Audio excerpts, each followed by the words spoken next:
This is a story about me growing up in poverty. Yes, poverty.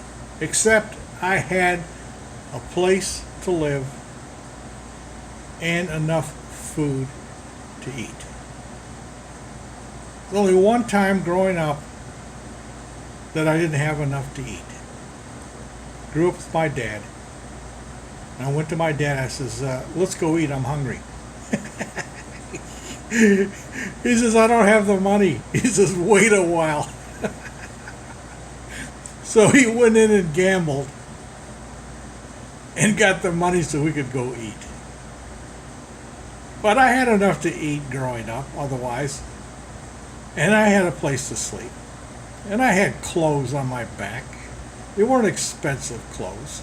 They're closer to cheaper clothes. In other words, I grew up in poverty. And why did I grow up in poverty? How'd that happen? It's not because my father didn't make enough money to lift us out of poverty. And by the way, I didn't know I was in poverty. Like a lot of people will tell you they grew up poor. I didn't know I was poor.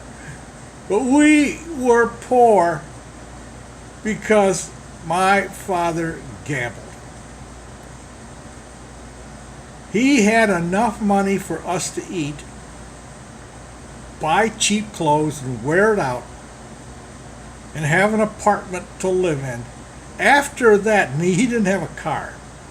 He didn't have any life insurance.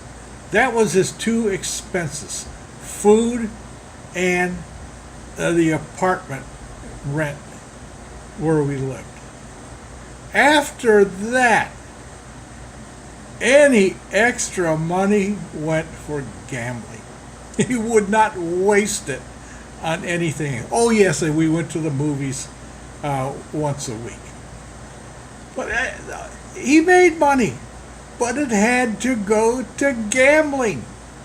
It was foolishness for him to spend good money on things and doing things when that money could keep him in gambling. And what was gambling? Action. That's all he wanted, was the action. He lived for the action.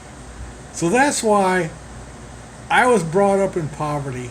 Didn't know I was in poverty, but I was brought up in poverty not because my father didn't earn enough money, but he spent all his money on gambling.